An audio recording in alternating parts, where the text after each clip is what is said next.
ना दहेज में सामान चाहिए,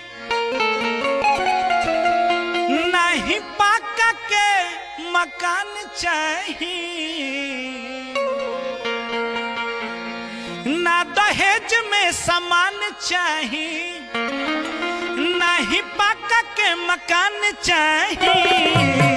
सुनी अगुआ महान बाटे के आरमान समधनिया जवान चाहिए। सुनी अगुआ महान बाटे के आरमान समधनिया जवान चाहिए। ना दहेज में सामान चाहिए,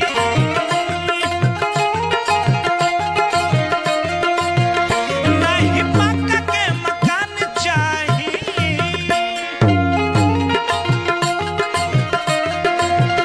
ना दहेज में सामान चाहिए, ना ही पाका के मकान चाहिए।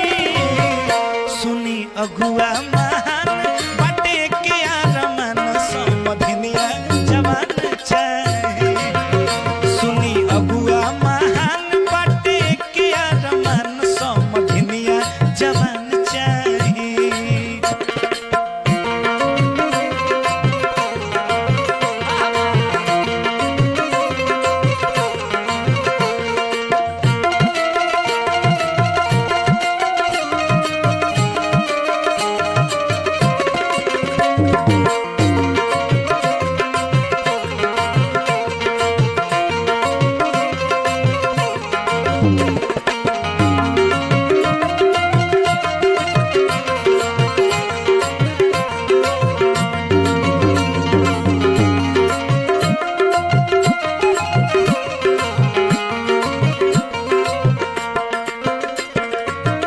लड़का के बाबूजी को कहता रहे, देखिए हमारा कूलर और टीवी ना चाहिए, कूलर के जगह पर एसी कर देती तो ठीक रहे।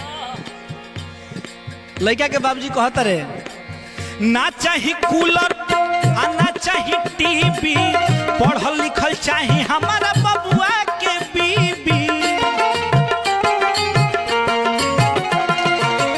ना चाहिए कूलर या ना चाहिए टीवी, पढ़ल लिखल चाहिए हमारा बबुआ के बीबी।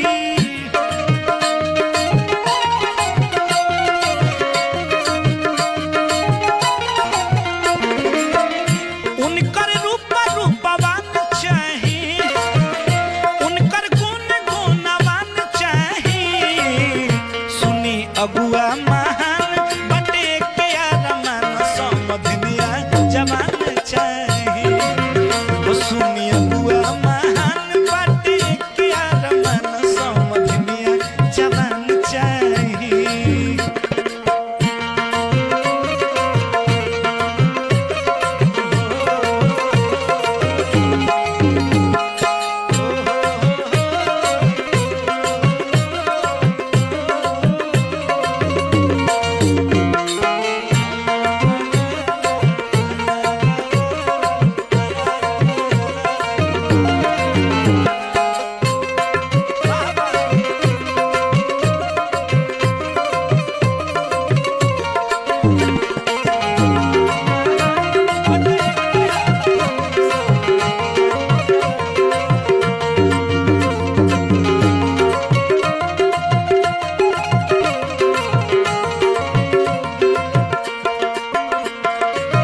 देखिए लड़का के बबुआ कहत रहे कि भले 2 रुपया कम दे, भले 2-4 लाख रुपया रुपया मत दी, लेकिन लड़की ऐसा चाहे कि अपना करेज में बसा के रखे हमारा बबुआ के। लड़का के बाबूजी कहत रहे, सगीर भैया, ये विजय भैया, ये गुड्डू भैया,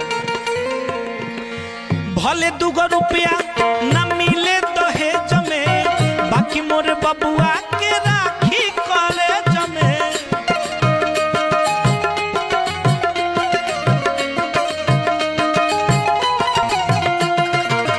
भले 2 रुपया न मिले दहेज में, बाकी मोर बबुआ के राखली करे जमे।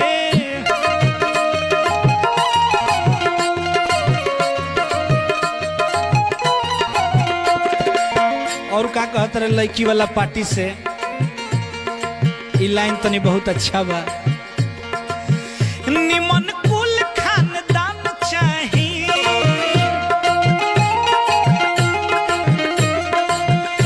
एगो साली सियान चाही, सुनी अगुआ महान बटे के आरमान समधनिया जवान चाही, सुनी अगुआ महान बटे के आरमान समधनिया जवान चाही।